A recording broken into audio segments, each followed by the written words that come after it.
Olá, eu sou Rafael Marino, diretor de marketing da Exceed. Seja bem-vindo a mais um Na Linha de Frente, um programa que a gente faz com investidores e grandes executivos de startups do país, a galera que está lá na ponta tomando as decisões mais importantes para crescer numa empresa. No episódio de hoje a gente conversou com o Lucas Mendes, ele é cofundador da Revelo, considerada a maior startup de recursos humanos do país, recebeu ano passado o maior aporte financeiro já feito num estilo de startup desse tipo. O Lucas é sensacional, um baita de um empreendedor, já teve outros empreendimentos no passado e foi uma tremenda aula sobre talentos, o mercado de talentos no Brasil. A diferença, o que está acontecendo agora, quais são as mudanças que estão ocorrendo, a questão da tecnologia, a diferença do mercado de tecnologia do Brasil comparado com outros mercados no exterior. Bem, isso e muito mais. Espero que você aproveite esse episódio. Lucas, super prazer em ter você aqui no nosso Na Linha de Frente. A gente hoje também está contando com o Anthony McCartney, que é o nosso sócio e diretor de investimentos da Exceed. É super prazer em ter você, que é um grande empreendedor que vem atuando aí numa HR Tech, que é a Revelo, que é considerada a maior HR Tech aí do Brasil. É uma rápida introdução sobre o Lucas, sobre a Revelo. A Revelo foi fundada em 2014, junto com o australiano Lachlan, é assim que se fala, Lucas? Esse aí deu azar no nome, né?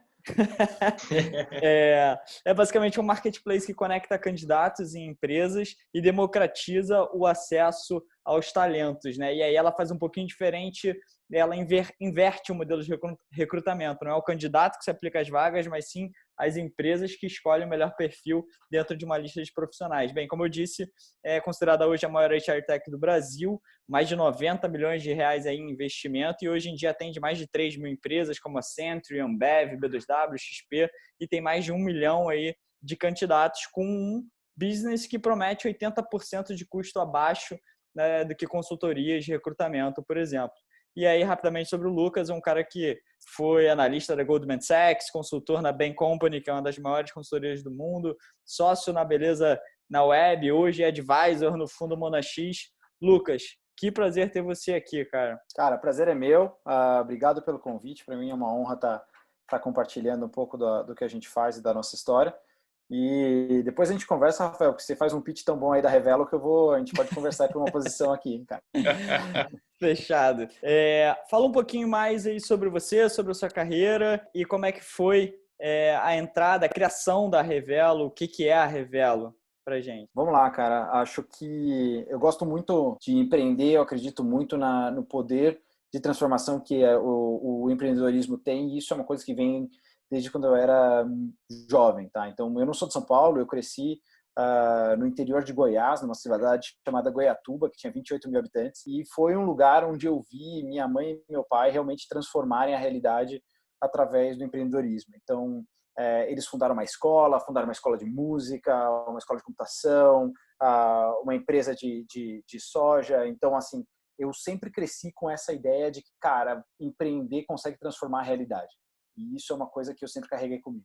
Então, vim para São Paulo depois, fiz faculdade aqui, e no começo da minha carreira eu fiz um percurso meio executivo, meio corporativo, né? Passei por, como você falou aí, pela Goldman Sachs em banking, depois consultoria estratégica na Bain, mas eu sempre tinha aquela coceirinha, aquela ideia de que, cara, eu quero, algum dia para dar certo, eu vou empreender. Até porque, cara, meu pai é empreendedor, meu avô foi empreendedor, então achei, para seguir um pouco a linha da família, eu queria fazer isso. A minha primeira empresa deu muito errado, muito, muito errado. Então, a gente tinha começado eu e um amigo meu da Goldman Sachs da faculdade, a gente tinha começado um negócio de varejo de beleza dentro dos salões de beleza, mas, cara, eu não sabia absolutamente nada sobre o que era começar uma empresa.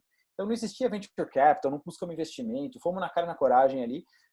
E depois de 6 meses, o caixa tinha acabado e a gente não estava gerando quase nenhum faturamento. Então, era um negócio que a gente estava para bater a cara na parede ali. Foi nessa época que a gente se fundiu com uma outra empresa que juntos viramos a Beleza na Web, né? E aí começa uma história que, se eu fosse contar a história de sucesso de empreendedorismo, aquele empreendedor de palco, eu contaria a partir daí. Mas a realidade é que eu aprendi muito mais com aquele fracasso do que com o que veio em seguida, que foi muito legal. Então, no Beleza na Web, a gente levantou um Series A com a Tiger e a Kazek, Series B com a Tiger e a Kazek, e eu saí no momento do Series C, no qual eu fui pro Vale do Silício, e aí meus sócios continuaram tocando a empresa, vendi minha participação e fui pro Vale do Silício. Quando eu fui pro Vale do Silício, cara, eu estava estudando em Stanford junto com a minha esposa, a gente ficou 2 anos lá, E basicamente eu comecei a me perguntar o que são realmente os problemas fundamentais do Brasil. E aí, pensando bem em Brasil mesmo, eu queria muito voltar para o Brasil, sou apaixonado por aqui. Quais são os problemas do Brasil que podem se beneficiar do uso de tecnologia?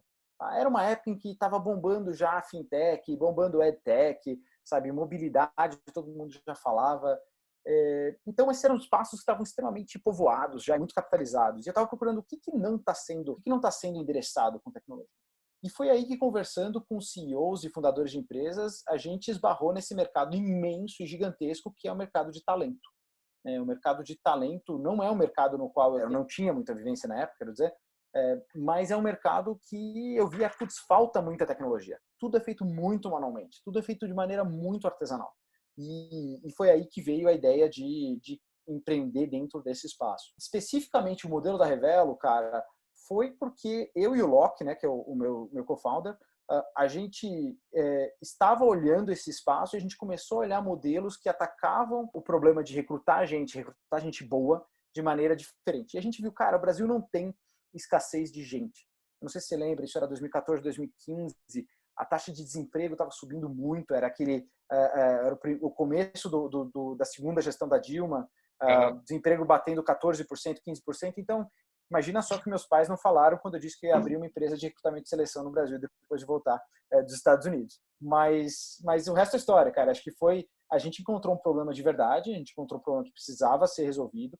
Muitas empresas toparam embarcar e usar a solução, porque a necessidade era real. As empresas tinham necessidade de encontrar gente boa e trazer gente boa para suas equipes. Lucas, uma dúvida aqui que eu tenho. Você falou um pouquinho da sua trajetória, né? Ela é muito similar a vários outros empreendedores, né, no Brasil. A minha pergunta é o seguinte, Lucas: tem que passar por investment banking, por consultoria e fazer um MBA fora para empreender no Brasil? Não, cara, de jeito nenhum. Eu acho que alguns dos empreendedores que eu mais admiro, vou dar o exemplo do Ariel e do Renato, que são os fundadores da 99, são caras que saíram da faculdade já empreendendo, sabe? São caras que tiveram uma ideia, que encontraram um modelo de negócio lá no começo e já começaram. Então, de forma alguma, isso é um pré-requisito. Eu acho que o que é um pré-requisito é uma paixão pelo problema. Você precisa ser apaixonado pelo problema que você está tentando resolver. Se você não for, cara, tem tantos altos e baixos nessa vida de empreendedor que é muito difícil você continuar na mesma estrada se você não tiver aquele apego quase irracional por resolver aquele problema. Agora, uma coisa que eu vou falar que é esse perfil de ex-consultor, ex-banqueiro, ou que fez MBA, a gente tem um perfil, às vezes, que esse é um perfil típico de empreendedor, porque esse é um perfil muito palatável para investidor de venture capital.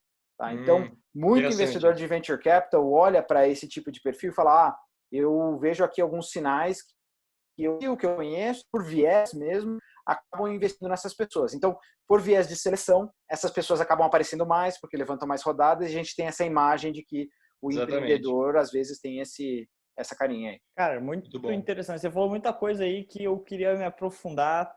Ponto 1, que eu achei muito legal, foi que você falou que a história dos seus pais como empreendedor, e a gente vê que muitos empreendedores seguem esse passo, né? Os pais são empreendedores e acabam seguindo, e os que não são encontram dificuldade para aprovação dos pais, de largar tudo e se dedicar a alguma coisa.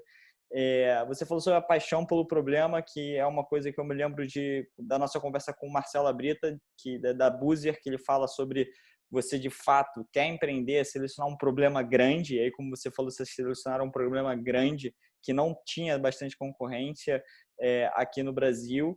E isso também me remete a uma vez que quando eu trabalhava ainda no Hotel Urbano, e eu vi uma palestra do Vitor Lazarte, que é o CEO da Wildlife, que é hoje considerada um unicórnio aí de games, o primeiro unicórnio brasileiro de games, e eu perguntei para ele qual foi o principal desafio, e ele falou, cara, o principal desafio é acreditar no problema e tá todo dia ali persistindo e tentando solucionar aquele problema. Uma dúvida que eu queria tirar com você, cara, por ter uma família de empreendedores, quais foram os aprendizados, as lições, ou se você se lembra de alguma história que seus pais fizeram para que você se apaixonasse e quisesse seguir nisso, né? Para as pessoas que têm família, que estão querendo empreender, mas às vezes não encontram um conforto nos pais de tomar essa decisão. Cara, acho que é uma excelente pergunta isso, e talvez é algo que eu sempre sempre dei como garantido, né? Nunca pensei tanto nisso, eu meio que took for granted daí. Eu acho que uma das coisas que eu sempre tive em casa, uma visão muito clara, é que empreender não é um mar de rosas. Então, eu nunca tive uma visão romântica do que é empreendedorismo. Então, acho que esse contato com essa imagem bem realista do que é empreender é importante, porque se você entra nessa jornada achando que ou você vai virar um unicórnio, ou insira suas buzzwords aqui, ou então você vai morrer de fome, é uma falácia. Na verdade, o mundo, 99% das pessoas caem em algum lugar dentro desse espectro. Entre o unicórnio, que são uma porcentagem muito pequena de pessoas, e as pessoas que absolutamente morrem de fome depois de empreender. Então, assim, eu vi dentro da minha família vários casos de as coisas darem errado, depois darem certo, e eu via, mais importante do que isso, eu via meus pais e meu avô, meus parentes, serem felizes na jornada. Tá? Então, ser feliz na jornada, mais do que ser feliz pelo outcome, pelo resultado, é uma coisa que é muito parte de empreender.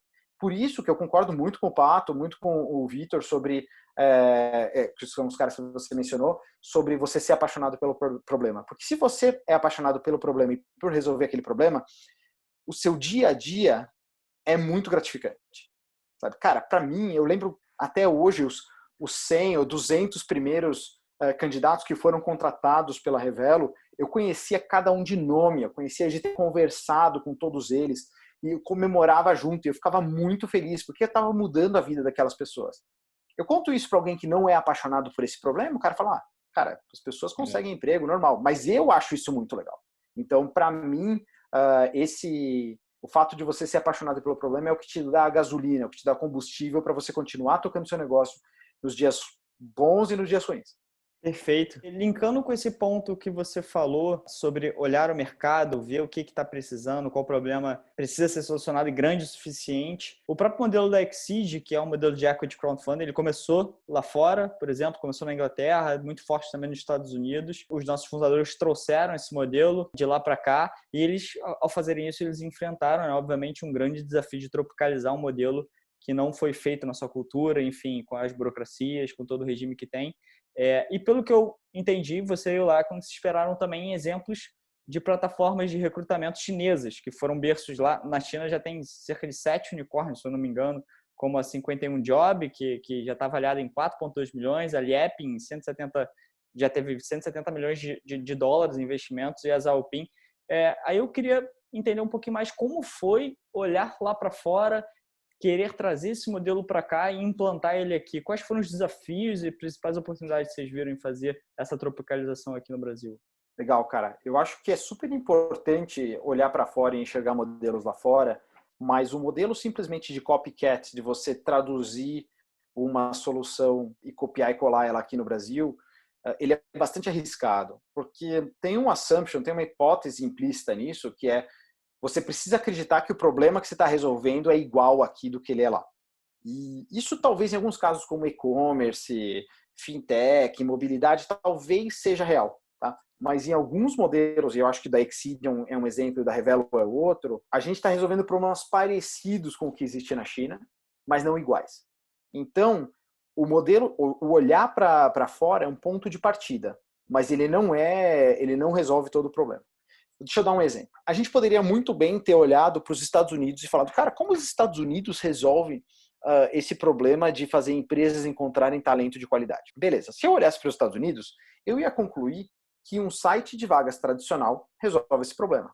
Por quê? Porque nos Estados Unidos é assim que as coisas funcionam. Simplesmente você tem sites de vagas super tradicionais, onde a empresa vai lá, posta uma vaga, os candidatos certos vão lá e aplicam, e aí você tem um matching relativamente fácil disso. Agora, por que isso acontece nos Estados Unidos e não acontece no Brasil? Porque o fator desigualdade social no Brasil, ele é um fator muito relevante. A pirâmide social no Brasil, ela é muito achatada, você tem uma base da pirâmide que é muito larga. Tá? Isso faz com que, se eu posto uma vaga num site de vagas aqui do Brasil, vamos dizer para, sei lá, um cargo de média gerência, um cargo de especialista, um controller, um desenvolvedor de software, alguma coisa assim, cara, você vai receber centenas de applications e CVs de pessoas que estão na base da pirâmide, porque o desemprego, infelizmente, está concentrado na base da pirâmide. Tá? Então, copiar um modelo, no caso dos Estados Unidos, para o Brasil, seria burrice, seria tipo, cara, a gente não ia avançar mais longe do que onde as pessoas chegaram. Agora, por que a gente foi olhar para a China? Porque na China, esse modelo resolve um problema parecido com o do Brasil. Então, a China também tem uma desigualdade social muito grande, também tem uma base da pirâmide muito ampla. E a China, assim como o Brasil, tem um mercado de recrutamento offline que é muito grande. Então, a gente falou, opa, peraí, tem vários pontos em comum aqui. Você tem um ponto de desigualdade social e você tem um ponto de falta de tecnologia, de que boa parte do problema está sendo resolvido de forma artesanal, de forma manual. Aí a gente foi entender o que eles faziam e, cara, honestamente, não tem nenhum desses modelos que você mencionou, tanto a Jalpin, quanto a Lepin, quanto a 51 Job, que é exatamente igual a Revelo. A Revelo tem elementos de cada um deles e aí tem elementos de outras empresas de outros lugares. Então, acho que esse processo de entender profundamente o problema que você está resolvendo, para quem você está resolvendo ele e como funciona o mercado é muito importante. Uma coisa que todo empreendedor brasileiro tem que sempre sacar e entender que é uma particularidade do Brasil é que acesso a capital aqui no Brasil é uma coisa muito mais difícil do que é nos Estados Unidos ou que é na China. Então, você vê muitos modelos que funcionam, que crescem muito lá nos Estados Unidos, eles crescem porque lá existe uma abundância de capital que faz com que, há tempo atrás, coisas como unit economic e rentabilidade não fossem tão relevantes para o começo de uma empresa. Tá? Hoje o mercado está mudando, inclusive lá nos Estados Unidos. Mas nos últimos 10 anos, o empreendedor brasileiro sempre teve um peso maior de ter, cara, eu preciso fazer um negócio que se de um dia para o outro o mercado de investimento sumir, eu preciso que o meu negócio seja sustentável. E é uma coisa que o empreendedor americano não precisa se preocupar tanto. Então, acho que esse é um desafio que todo empreendedor brasileiro tem na hora de olhar para fora e resolver um problema dentro do país. Sensacional, isso reflete um pouco o que é muito falado agora sobre a estratégia dos camelos, né, as startups que sobrevivem em ambientes inóspitos e como o brasileiro já vem um pouco acostumado, digamos assim, pela falta de liquidez. Vacinado, né? Exatamente, eu mesmo, quando sempre na minha empresa eu tive N reuniões com fundos e era sempre, pô, muito legal a ideia, quando você tiver aí um MMR ou quando você já tiver um modelo bem sólido, a gente volta a conversar, então é muito difícil eles apostarem nesse modelo de fluxo de caixa futuro. Agora, falando sobre, entrando um pouco mais nessa questão do segmento da HR Techs, a gente vê que com a pandemia muito vem se falando sobre vários segmentos, né? Segmentos que estão sendo super afetados, como turismo, como real estate, e outros segmentos que estão sendo afetados positivamente. E é muito falado sobre o ensino à distância, sobre gaming, streaming, clouding, delivery. E eu, cara, particularmente participei de várias lives, já conversei com vários empreendedores e muito pouco foi se falado sobre HR Techs, que é uma tendência que vem crescendo aqui. Hoje em dia a gente já tem mais de 120 HR Techs e sempre foi uma dor montar um time. Assim, como você falou, processos offline, contratar headhunter, demora em encontrar talentos, utilizar softwares, N softwares para poder analisar candidatos e fazer isso de uma forma eficiente, escalável. E tem um outro ponto também que é muito importante, que é difícil de você saber o ROI, né, de utilizar uma plataforma dessa, digital, saber qual é o retorno do valor, né? Muito se fala, até a Gartner criou aquele acrônimo VOI, o Value of Investment, que é sobre recursos intangíveis. Como é que você está vendo em relação a essa aceleração, né, de reduções de times que a gente vem presenciando, as demissões em massa, a gente viu aí que aumento já de desemprego, que é um pouco que você falou lá no começo da época que você fundou a Revelo, que estava quase 15 milhões de pessoas no governo Dilma. Como é que você está vendo o cenário para o segmento de startups de HR Techs agora? Cara, não está fácil o cenário. Eu acho que realmente são movimentos das placas tectônicas que estão acontecendo. E eu acho que a demanda como um todo caiu muito do lado das empresas. Então, isso tem a ver com dois fatores. Um primeiro fator que é o fator de incerteza. Então, empresas, especialmente empresas que são no modelo que vendem produtos SaaS, que não é o caso da Revelo, elas entram em acordos que são, quando elas vendem um SaaS, é um acordo que vai durar anos, né? Então, você pedir para um cliente fazer um compromisso de anos com você num cenário desse tão incerto como a gente tem agora é uma coisa muito difícil. Então, acho que para a maior parte das HR Techs que está acostumada a vender no modelo SaaS, elas estão sendo bem afetadas agora, simplesmente por uma questão de incerteza no B2B. Acho que esse é um primeiro ponto. Dentro do mercado de recrutamento, especificamente, você tem algumas verticais, algumas carreiras que estão sendo extremamente beneficiadas por essa crise. tá? E são duas coisas. Primeiro, carreiras cuja demanda está subindo naturalmente, tá? E aí eu vou listar, por exemplo, profissionais de saúde. E uma segunda carreira um segundo tipo de carreira que é o tipo de carreira que se presta bem ao trabalho remoto, que é o caso, por exemplo, de desenvolvedores de software. Tá? Então, por exemplo, um desenvolvedor de software, uma empresa que é uma fábrica de software, uma consultoria de sistemas, etc. Essas empresas, elas ainda estão contratando simplesmente porque, cara, é um projeto de longo prazo, construir um software, é uma questão que você pode trabalhar, é um processo que você pode trabalhar em casa e por aí vai. Então, assim, identificar essas oportunidades e focar em cima dessas oportunidades é uma coisa que eu acho extremamente importante. No nosso caso, por exemplo, vou contar um pouquinho de história para vocês sobre como foi a nossa virada do remoto, tá? Então, a gente foi da noite para o dia, no dia 13 de março, a gente começou a ver a curva subindo, a gente se reuniu com a liderança da empresa, a gente falou, galera, nunca trabalhamos remoto, então a gente teve que aprender literalmente da noite para o dia como fazer isso, adaptar processos, rotinas, check-in, check-out de time, reunião diária, reunião de all hands todas as semanas, etc. Então montar uma série de coisas e a gente fez isso em um dia, basicamente.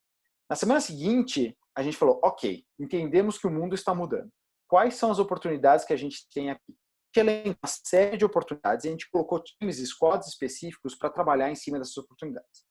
Uma das primeiras delas foi o que a gente chama de Revelo Remoto, tá? Que é basicamente uma adaptação da nossa plataforma que permite que todo o processo seletivo seja conduzido de forma remota. Então você consegue criar uma sala de entrevistas virtual, você consegue dar seus feedbacks todos de forma virtual, negociação salarial de forma online. Então todas as partes que teriam uma interação, até dinâmica de grupo você consegue fazer online. Então a gente fez isso num espaço de 4 dias. Então a gente pôs um time e montamos esse produto em 4 dias. Hoje, mais da metade dos processos seletivos que estão sendo conduzidos pela Revelo já usam esse produto. Então, tipo, é uma coisa... E era um negócio que não existia. 2 meses atrás isso não existia. E hoje é mais da metade do que a gente faz. Então, é uma coisa assim, a capacidade de se adaptar, ela pega muito forte quando acontece uma mudança como essa.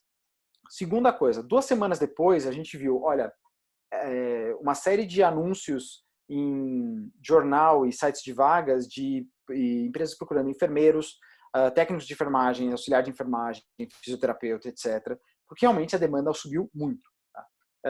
A gente falou, olha, a gente tem toda uma tecnologia de aquisição de candidatos e seleção de candidatos que hoje está focado em uma série de carreiras, mas não está focado em profissionais de saúde. E se a gente montasse um outro squad para oferecer esse tipo de profissional para as empresas? E fizemos isso também, um squad multidisciplinar, foram 2 semanas de trabalho, em 2 semanas a gente já tinha candidatos de enfermagem testados e certificados chegando para as empresas. As empresas conseguem recrutar enfermeiros hoje na Revelo em 24 horas. Então, por que contei essas 2 historinhas? Porque sim, a demanda como um todo caiu, mas assim como essas 2 oportunidades que a gente encontrou, tem uma série de outras que a gente está estudando agora que também são tem um potencial muito alto. Uma que eu adoro especificamente é uma que vai permitir, não posso entrar em tanto detalhe ainda, mas ela vai permitir que candidatos profissionais que queiram se reequipar com habilidades novas durante essa pandemia consigam usar a Revelo como um parceiro financeiro para financiar a capacitação deles para que eles fiquem mais empregáveis depois que tudo isso passar. Tá? Então, assim, oportunidades, cara, tem um monte. E eu acho que isso volta um pouco porque a gente está falando no começo sobre ser apaixonado pelo problema, né? Quando você empreende, raramente você vai estar dedicando a sua vida para um problema só. Você vai estar entrando num espaço, você vai estar fazendo uma imersão dentro de um espaço que vai ter uma série de problemas diferentes para resolver. E aí, a vida do empreendedor é basicamente decidir o que não fazer. Tá? Porque se você se deixar, cara, se o empreendedor falar sim para tudo, ele vai se diluir, ele vai tentar resolver 1 milhão de problemas diferentes ao mesmo tempo. E, na verdade, ele precisa dizer não para 99% dos problemas e focar naquele 1% que tem mais valor. Então, agora, durante uma pandemia como essa, o que eu acho que para as HR Techs e para as outras startups também o que se aplica você pode abrir um pouco esse foco e ver o que existe de adjacência, o que existe ao lado do problema que você está resolvendo, que pode ser uma oportunidade muito grande. Fantástico. É uma aula, Lucas. É muito bacana você comentar isso. Para quem está escutando, assistindo, assim, agir rápido, né? E é difícil, porque no primeiro momento você fica paralisado mesmo, né? É um choque tão grande, mas conseguir se mexer, agir rápido, se adaptar e ter esse mindset de ver oportunidade em meio ao caos todo, né? Eu acho que fica aí de dica e lição para todo mundo. E, Lucas, uma dúvida que eu tenho, você falou muito sobre a questão agora, né, do momento com os clientes. Eu fico pensando, vocês de alguma maneira ajudaram os clientes nesse processo aí de negociação, né, em relação mesmo à questão que eles estão enfrentando hoje? Vocês têm algum tipo de atuação no pós-venda que vocês ajudam os seus clientes, às vezes até a comentar sobre algum programa do governo que poderia ajudar eles com a parte de funcionários? Vocês estão atuando nesse sentido? Sim, boa pergunta. Acho que a primeira coisa que a gente fez para testar esse squad, que eu mencionei, que é um squad interdisciplinar dentro da empresa para lançar soluções novas, foi basicamente conscientizar as empresas de que trabalhar remoto era possível e não prejudicaria tanto assim a produtividade. Não sei se vocês lembram, parece que faz 1 milhão de anos, mas há 2 meses atrás, todo mundo está falando, nossa, não, peraí, não podemos ir trabalhar remoto. Não, Sim. a empresa vai parar. As empresas não sabem, será que devemos ir? E hoje já é absolutamente natural. Né? Uhum. Mas o que a gente fez foi, a gente compilou, basicamente num projeto que chamava Status Remoto, uma lista de todas as startups e empresas de vários setores também que estavam trabalhando remoto. Então, estava basicamente conectando empresas que queriam se informar a respeito disso com benchmarks, tá? Que podiam dar as melhores práticas para essa transição. Essa foi uma primeira coisa. A segunda coisa que a gente fez foi tomar uma decisão que foi difícil para a gente em termos financeiros, mas foi importante, que é a gente flexibilizou uma série de contratos. Como funciona na Revelo?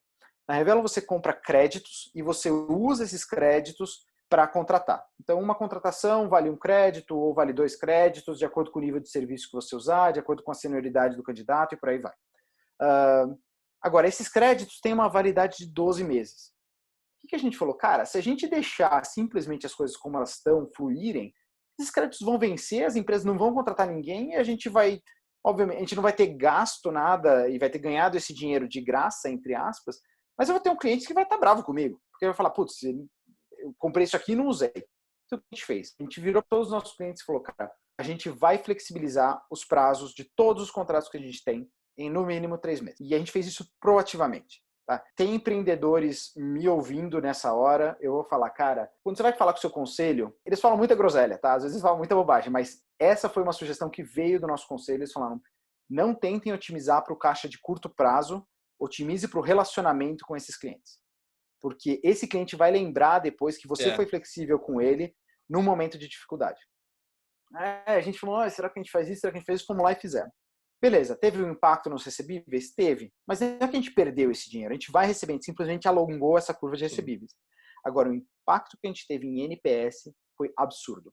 O nosso NPS mais do que dobrou.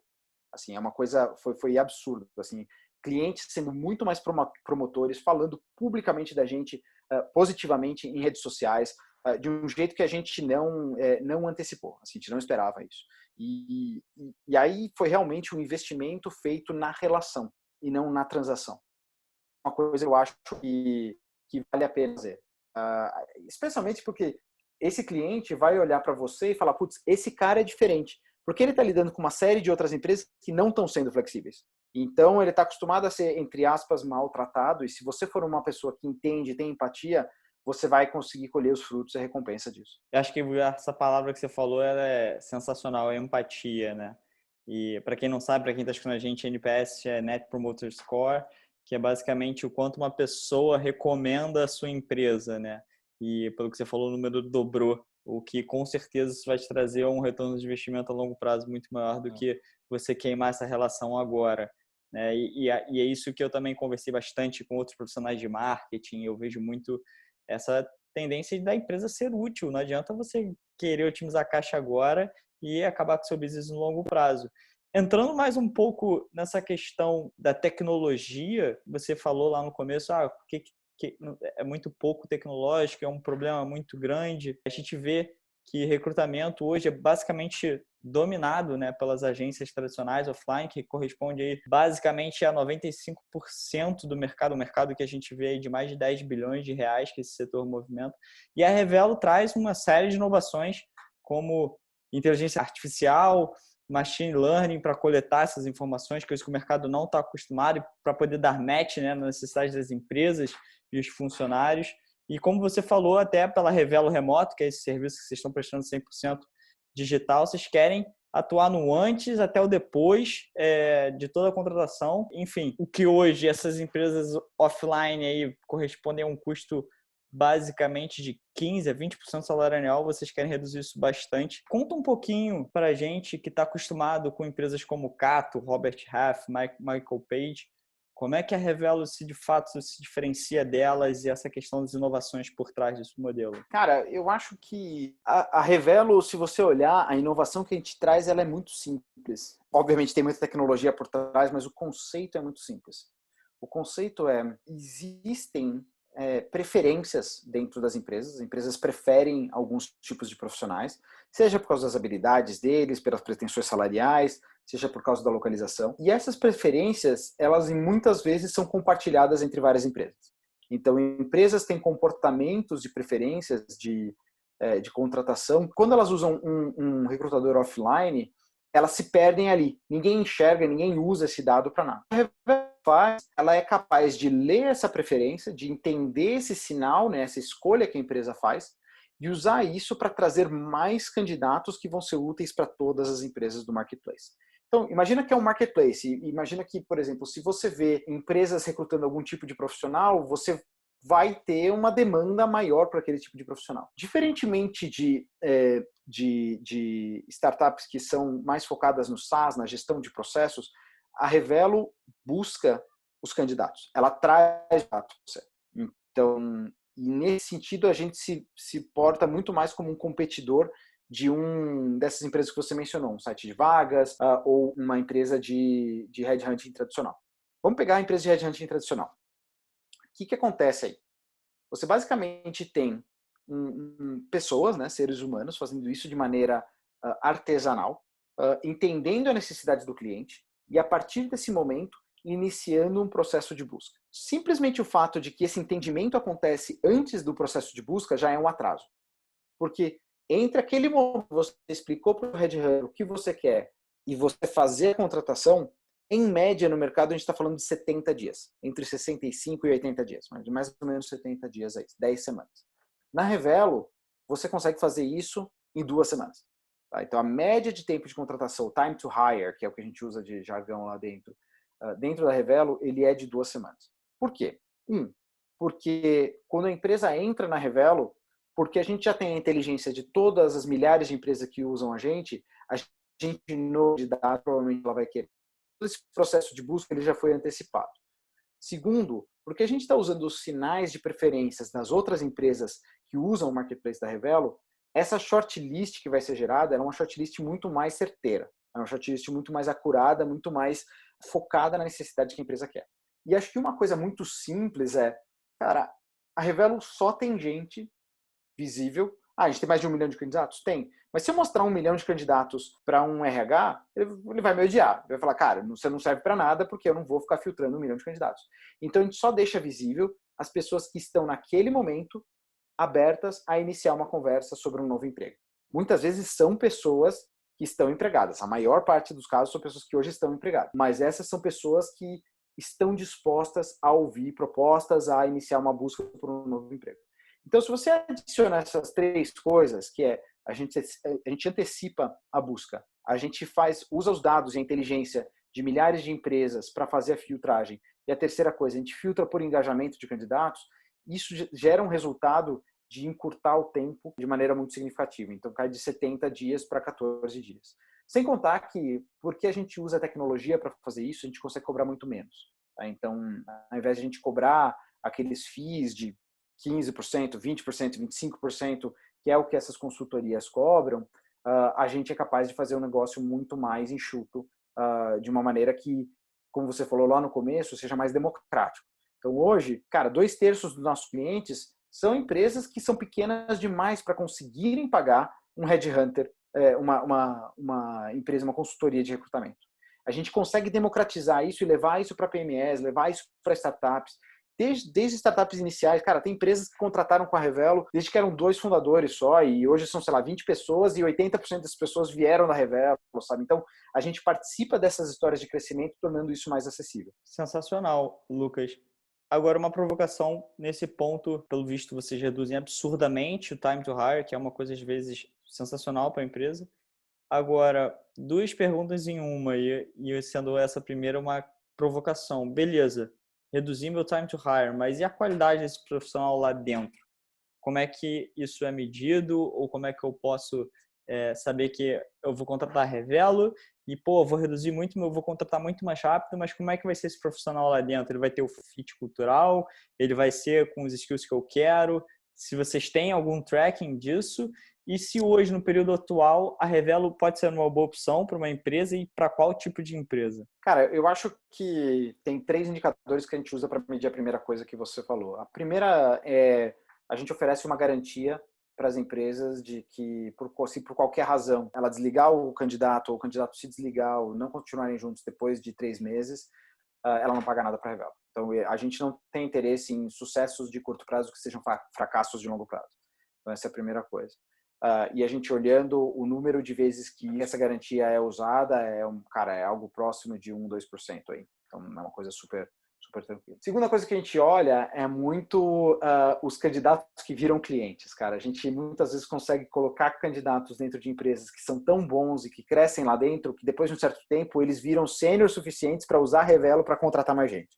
Então, esses embaixadores, eles potencializam o nosso crescimento. Então, a gente tem interesse cada vez mais de colocar pessoas que vão crescer dentro das empresas para a gente aumentar a nossa penetração. E acho que, por último, as métricas tradicionais de retenção, elas são extremamente úteis para ver se uma empresa tem sucesso a longo prazo. Então, quando a gente levantou nosso Series B no final do ano passado, foram algumas das métricas que os investidores mais olharam.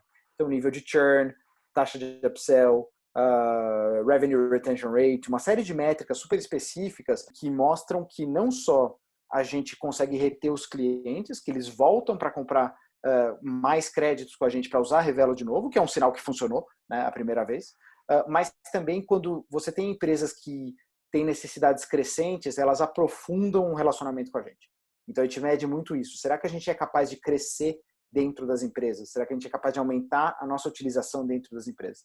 Isso é uma métrica que é super útil para a gente olhar. Essa era a primeira coisa que você me perguntou, a segunda eu não lembro, desculpa. A segunda é hoje, com o momento atual, como é que pequenas e médias empresas continuam tendo o fôlego, ou quais seriam as melhores empresas que poderiam acionar a Revelo nesse momento? Cara, eu acho que agora, mais do que nunca, a nossa flexibilidade de pricing, ela é um benefício para essas empresas. Então, o fato de elas conseguirem entrar na Revelo e contratar de maneira muito mais barata do que um headhunter é efetivamente algo que tem um valor grande durante uma época de pandemia. Sem contar aquela flexibilidade que a gente mencionou de contrato. Então, você pode hoje ter uma flexibilidade de prazo muito maior com a gente do que você teria com um recrutador tradicional. Eu acho que a gente está falando de um lado dessas empresas que estão passando por dificuldades de caixa e que querem focar em eficiências e redução de custos. Mas tem um outro lado também, que são as empresas que precisam recrutar muito rápido. Então, por exemplo, empresas de delivery, por exemplo, a gente tá tendo uma demanda muito grande delas. Então, são empresas que estão crescendo muito o headcount, porque, cara, nunca tiveram tanta demanda. Assim. Empresas de educação à distância, empresas de entregas de supermercado. Essas empresas, elas não vão priorizar tanto a economia, elas vão priorizar mais o time to hire, mais a agilidade para preencher a posição. E nesse caso também a gente consegue entregar uma proposta de valor bem robusta. Lucas, só uma dúvida aí, interesse meu até. Eu imagino que nessa área de groceries, né, mercados, etc., de delivery, de comida, os seus clientes são mais as startups, né? Porque eu não imagino um mercado, conversando com você para contratar, né? Eu vou te falar uma coisa. Se tem uma consequência de longo prazo que essa pandemia vai deixar, são consequências de transformação digital acelerada. Então, eu acho que mais do que qualquer CTO já conseguiu na vida acelerar uma transformação digital, o vírus está conseguindo fazer isso. Então, cara, empresas de gestão de condomínios, academias, restaurantes, agências de turismo, uma série de empresas que você nunca pensaria que usariam uma solução digital como a Revelo estão usando, tá? Então, empresas que estão tendo que se reinventar, estão tendo que entrar no digital e estão usando. Tipo, eu não gostaria de citar nomes, porque deixaria elas numa posição chata, né, nesse podcast, mas, cara, empresas que você nunca pensaria que estão se transformando digitalmente, estão fazendo isso. E mais do que isso, cara, elas estão usando a Revelo para contratar profissionais de perfil digital. Então, elas estão usando a ferramenta digital para trazer gente que vai ser Product Manager, que vai ser Data Scientist, que vai ser Designer de UX, que vai ser desenvolvedor de software lá dentro. Então, isso, eu acho que a pandemia está catalisando uma transformação que, no longo prazo, ela vai ser benéfica para a economia. Países que estão conseguindo navegar isso melhor e vão conseguir sair disso de uma forma mais rápida, que tem uma economia mais robusta, vão ver esse bônus de uma forma mais rápida, vão ver esse benefício de uma forma mais rápida. O Brasil provavelmente vai demorar um pouquinho mais, mas com certeza vai mudar. Vai existir um novo normal depois da pandemia para todo mundo, na vida de cada um de nós, mas ele vai também existir um novo normal no nível de digitalização das diferentes empresas. Total. Corda no pescoço. Se você não está forçado a fazer, não vai fazer, tem que fazer. E no final, é isso. Os anos, né, vai acelerar muito. O que iria demorar 5, 10 anos, você vai fazer em 1, 2, 3. Você mencionou, né, que vocês captaram no final do ano passado, segundo semestre, uma rodada Series B, né? O timing foi excelente. Então, foi uma rodada de 70 milhões de reais com alguns fundos, né? Sendo que o investidor líder foi o fundo do Banco Mundial, o IFC. Esses 70 milhões, inclusive, foi o maior valor já captado por uma HR Tech no Brasil. Então, parabéns aí. O que eu estou pensando é o seguinte, você captou esse dinheiro todo, você tinha lá, né, um planejamento. Como que eu vou usar esse dinheiro? Com a Covid, imagino que isso deve ter mudado totalmente. Como vocês pretendem gastar, né, investir esse capital levantado? Acho que a primeira coisa se eu fosse um empreendedor de palco, eu chamaria esse meu timing de genial. Mas, na verdade, como eu não sou, ele é um timing... Como se você soubesse que ia acontecer tudo isso. Não, cara, a gente deu sorte. Eu conheço empresas que são excelentes e que estão sofrendo bastante porque estavam contando com uma rodada de capital no começo desse ano. E eu acho que desde antes do Covid já tinha uma série de movimentos no mercado de venture capital que estavam fazendo com que alguns investidores mais de growth equity estivessem tirando term sheets. Então, isso é uma coisa que a gente estava vendo acontecer. Então, o mercado já estava ruim. A gente deu sorte. Tá? Então, acho que é importante reconhecer o papel que a sorte tem no sucesso, às vezes, de profissionais e de empresas. E esse foi um caso, claro, em que a gente deu sorte. Sobre a sua pergunta de planos, o plano de todo mundo mudou. Quando você conversa com os investidores, tanto o pessoal do Banco Mundial, do IFC, quanto o pessoal que investiu nas nossas primeiras rodadas, como a Valor Capital, como a SIC, eles estão olhando para os portfólios deles e eles estão enxergando empresas que estão à beira do precipício, que está acabando o caixa, e estão enxergando empresas que estão se beneficiando loucamente da crise, porque, sei lá, estão num setor que está sendo bem beneficiado. Então, assim, olhando com os olhos de VC, de board member, a gente pensa que existe esse espectro, sabe? E aí, não sorte, a gente conseguiu escolher investidores qualificados o suficiente para entenderem que a necessidade de a gente ser flexível nesse momento. Então, todos eles entendem com muita facilidade o fato de que os planos que a gente tinha lá em fevereiro, cara, estão guardados, em algum momento a gente volta para eles, mas agora a prioridade é como a gente apoia os nossos clientes durante essa crise. Então, ter produtos novos que apoiem eles, que construam esse relacionamento de longo prazo, que preservem o nosso caixa da empresa levantado. Não adianta, cara, se a crise econômica em decorrência do Covid vai durar 6, 9, 12 meses, ninguém sabe, o nosso caixa precisa durar muito mais do que isso. A gente precisa sair dessa mais forte. Então, uma série de medidas de contenção de gastos, de redução de despesas que a gente fez e está fazendo, estamos buscando essas eficiências, ela precisa ter o apoio do board. Então, isso é uma das coisas que eu sempre falo para todo investidor, para todo empreendedor que vem conversar comigo sobre investimento, esse papo de smart money não é só da boca para fora. Você precisa ter no seu cap table investidores que sejam capazes de aportar não só o capital, mas também um entendimento e uma empatia sobre o que é o seu negócio e o que o seu negócio vai existir no longo prazo. Então, acho que isso é extremamente importante agora. O nosso plano agora, respondendo a sua pergunta, a gente não tem pressa para gastar esse capital. A gente acha que o mercado de venture capital do Brasil, pelos próximos 12 meses, vai ser bastante desafiador. Então, a gente não quer estar numa posição em que a gente precise levar mais capital no momento em que esse mercado ainda está, de certa forma, fechado. sabe? Então, acho que é assim que a gente está pensando. Uma dúvida, Lucas. Eu pude assistir a live que a Stanford promoveu junto com mediação do André Street, que foi um dos fundadores da Stone, outros unicórnios como Gympass, iFood, Wildlife, Nubank. E aí a gente viu uma consultoria da McKinsey, né, que é uma grande consultoria, que relata um grande déficit que você estava falando aí bastante sobre a transformação digital forçada, que é muito interessante ver como ela impacta em vários, né, por exemplo, a telemedicina, a questão do recrutamento e essa coisa de, tipo, você ser obrigado, assim, é engraçado ver minha avó aprendendo a, de fato, ter que usar o banco digital porque ela teve que ser forçada a fazer isso agora. Só que nessa questão de tecnologia, quando a gente olha para o Brasil, a gente vê um grande déficit, por exemplo, na mão de obra, tanto na qualidade quanto na quantidade de mão de obra de tecnologia no Brasil.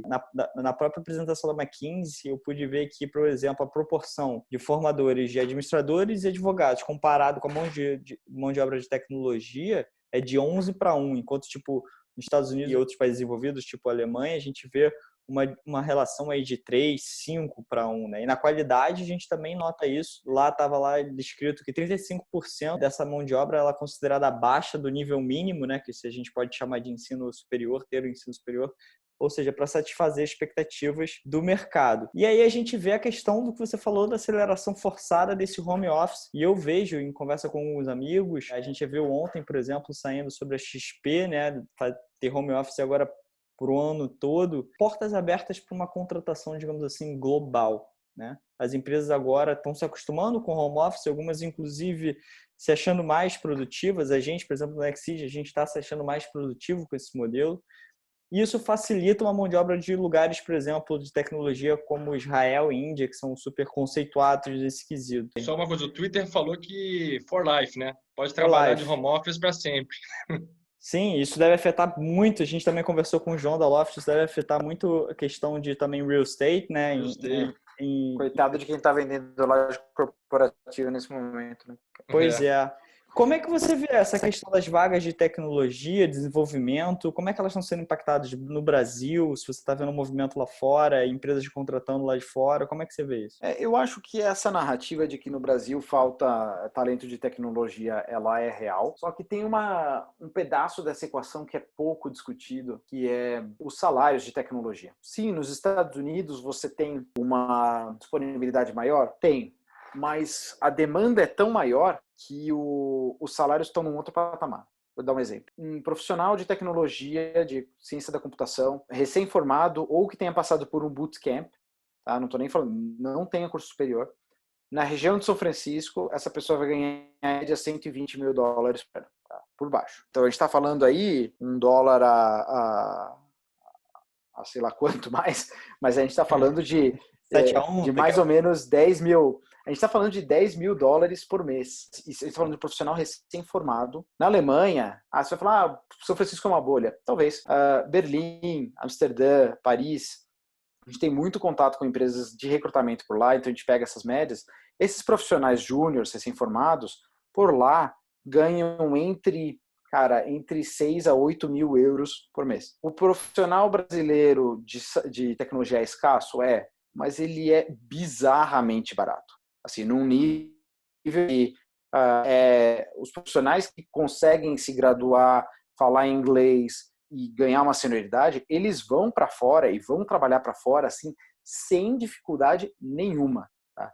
E é engraçado que a gente tem acompanhado alguns dos nossos candidatos que passaram pela Recomeço, hoje tem mais seniors, e tem uma quantidade muito grande deles que está na Alemanha, que está na Holanda, que está na França, ou que está no Canadá. Que são países que se ligaram nisso e facilitaram a entrada dessa mão de obra barata, que aqui em São Paulo eles acham que é caro, e a gente está perdendo esses talentos. Então, para sua pergunta, eu não acho que tem a menor chance de profissionais israelenses invadirem o mercado brasileiro de tecnologia.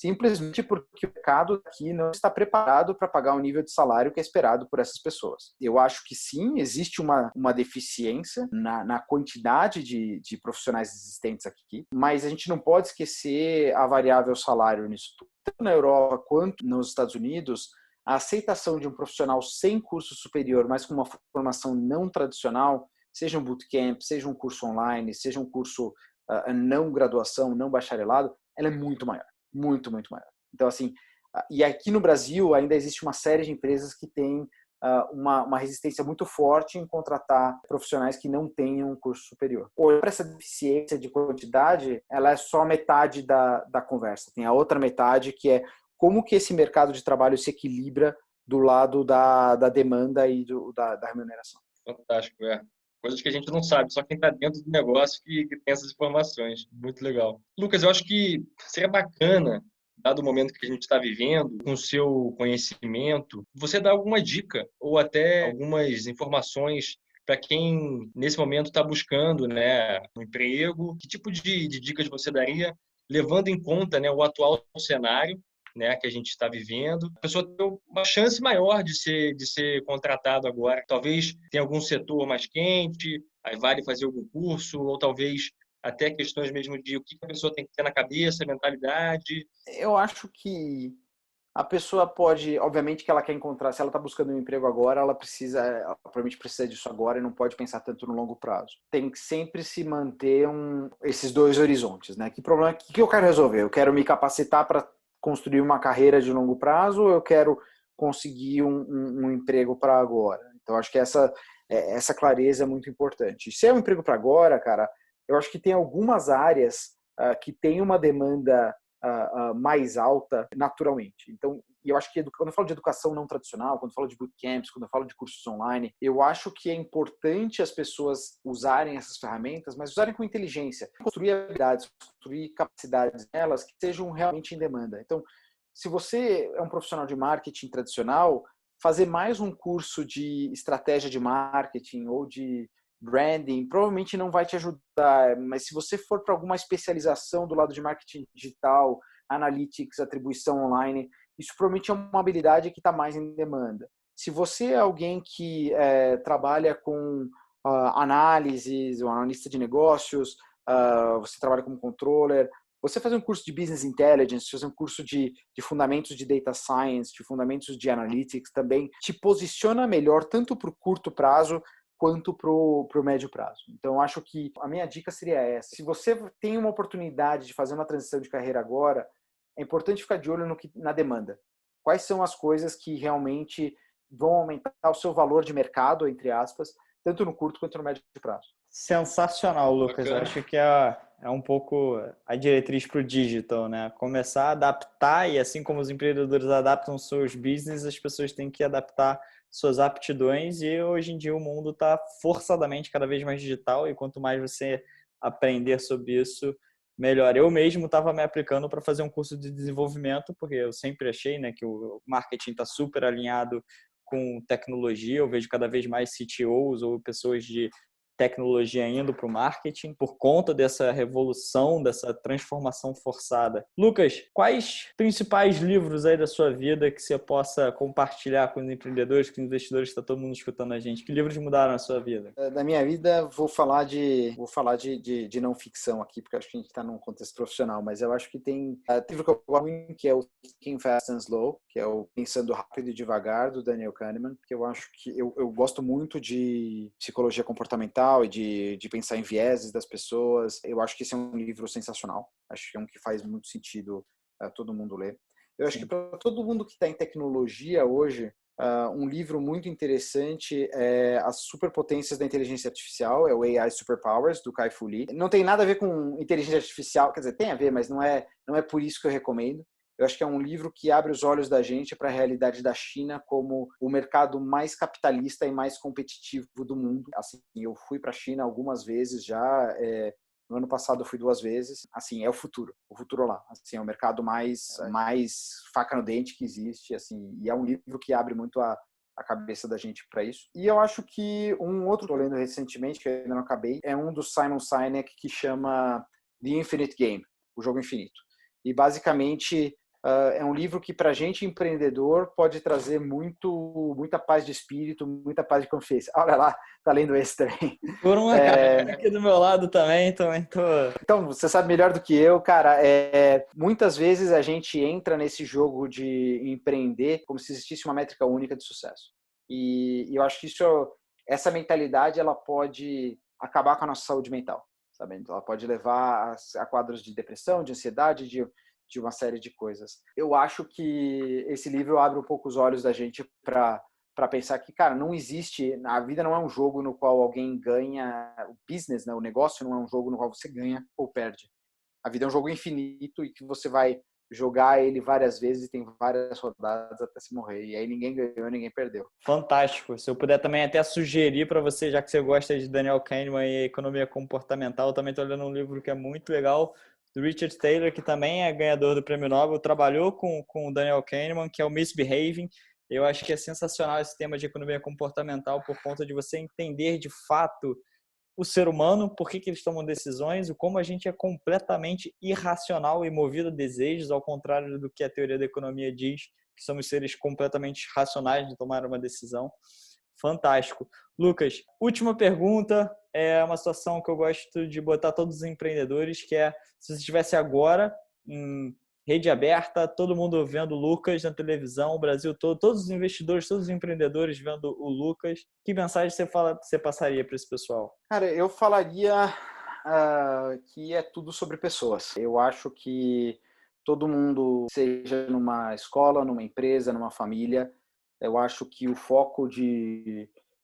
nosso foco em pessoas, não só em recrutar pessoas, mas em desenvolver pessoas, em estabelecer relacionamento com pessoas, ele é a raiz de toda a riqueza, de toda a construção de valor. Eu não estou falando isso como não sou um abraçador de árvore, eu como empreendedor quero muito resultado, quero muito ROI do meu investidor, só que eu acho que o jeito de você construir esse ROI, construir esse valor, é você focando em gente. E eu acho que é uma coisa que foi deixando de ser uma frase de efeito para mim, foi virando realidade ao longo do meu percurso na Revelo. E eu acho que, cara, quando eu olho para a nossa transição para o trabalho remoto que a gente fez recentemente, para a nossa agilidade em lançar esses produtos que eu mencionei um pouco, produto de profissionais de enfermagem, o produto de recrutamento remoto, esses produtos de capacitação que estão para chegar, eu vejo que nada disso fui eu que fiz.